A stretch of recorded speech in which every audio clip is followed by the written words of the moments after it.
In our newest Red Dead Redemption 2 video, we're continuing our latest series, detailing things that you may not have realised could happen. Last week we covered the prologue and chapter 2 of the game, and this week we're going to cover the third. I aim to show you today just what happens when you think a little outside the box. This will range from things you may not have noticed, hidden scenes or dialogue, and alternate ways of completing missions. I hope you guys enjoy today's content, and if you do, hit like and subscribe and turn on notifications. Also, I'd appreciate it if you guys could help me out on my Patreon page. I've set it up with the goal of being able to make videos for you guys full time, and that could help me well on my way. Those who do so will receive a couple of perks and gifts. You'll find the link to this, plus my social media accounts in the video description below. Without further delay, let's get this ball rolling. Just like in the previous installment, I'll be showing these clips in the order that they are introduced to the game.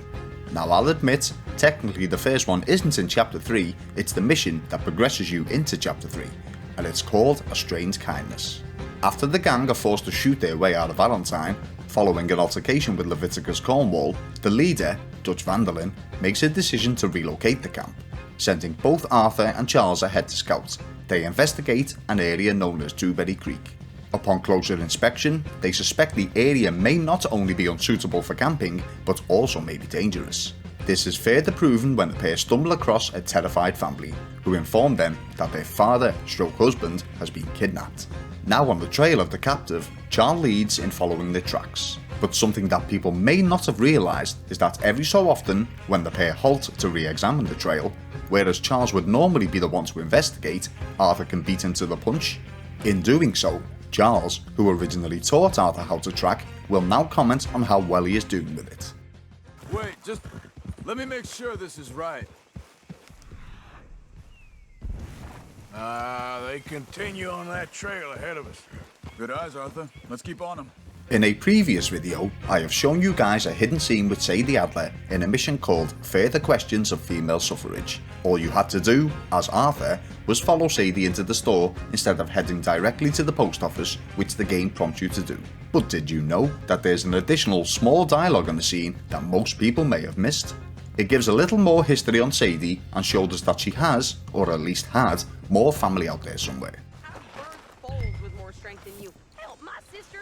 Had more strength than you and he came out bright blue. I'm trying. Try harder. You see that? Sadie has a sister and a newborn baby nephew. Honestly, this is something I personally never noticed until I began recording this segment. When we meet the Sheriff of Rhodes at the beginning of the mission American Distillation, he, in a heavily drunken state, asks us to locate and deal with a local moonshine operation somewhere deep in the woods. As Arthur, with both Dutch and Bill in tow, we meet up with the Sheriff's deputy, Archibald McGregor, and head out. After a hefty battle in which we deal with the moonshiners, it's time to head back. Bill is tasked with taking the wagon of the recovered goods back to camp, and Dutch, after a light-hearted insult, challenges Arthur to a horse race, trying to prove he's still young at heart. But what some people may not realise is that if you choose to decline, you can follow Bill all the way back to camp and see just where he stashes the moonshine. Just a small detail, but a nice one, complementing just how much Rockstar Games have put into this title. This will also come in handy in the later mission, but we'll get to that shortly. During our time in the game, we meet up with a young couple whose feuding families are against the pair and forbid them to see one another. Kind of a Romeo and Juliet story called The Course of True Love. It involves Beau Gray and Penelope Braithwaite. Once again, I have covered a hidden detail about these two in a previous video, but today I have another that again some people may have missed. In the third part of the quest, Beau, upon receiving a letter from Penelope, learns that she has decided to join up with a group for women's rights, which plans to rally their cause through the centre of the Rhodes town. Now knowing just how badly this may turn out for the girls, Beau requests Arthur's assistance by providing security. Aside from a few mouthy bigots, the rally continues to be somewhat peaceful. That is, until Beau's cousins turn up. Arthur quickly acts upon this and convinces Beau to leave, with the mission guiding us to do so. But did you realise that you don't have to do this immediately? Down the alleyway, if you decide to confront Beau's cousins and antagonise the pair, a fistfight will ensue. Let me show you. Who am I? Who are you? You're like a monkey in clothes. All progress. Good Lord, don't kill him. Get going, everyone. Yes, progress is our nation's Get him in. stuck in the past, in the old ways, and we will wither and deteriorate just like I guess that's settled then. We gotta go before they wake up. Oh, Lord. Now, back to the moonshine wagon. In the mission, advertising the new American art, it traditionally opens up with Abigail talking to Arthur, informing him that both Hosea and John are waiting outside camp for him. Hello, Arthur. Hey, Arthur. What's going on? Hosea and John are looking for you. They went out to the moonshine stash, said you knew where that was. They was planning a visit to the Braithwaite place, but John needs to do something for Dutch now, so Hosea wants you to join him instead. Seems to be a lot going on. You're telling me. Okay, thank you. But what some people may not have realised is that this can be skipped entirely. After following Bill, like I said in the earlier mission, and watching exactly where he has hidden the moonshine wagon, if, like me, you made a note of where it was, you can go directly there and begin the second stage of the quest. This also gives us a slightly different opening to the scene too. Hey, Arthur. What are you doing? Selling it back to where it came from. Why?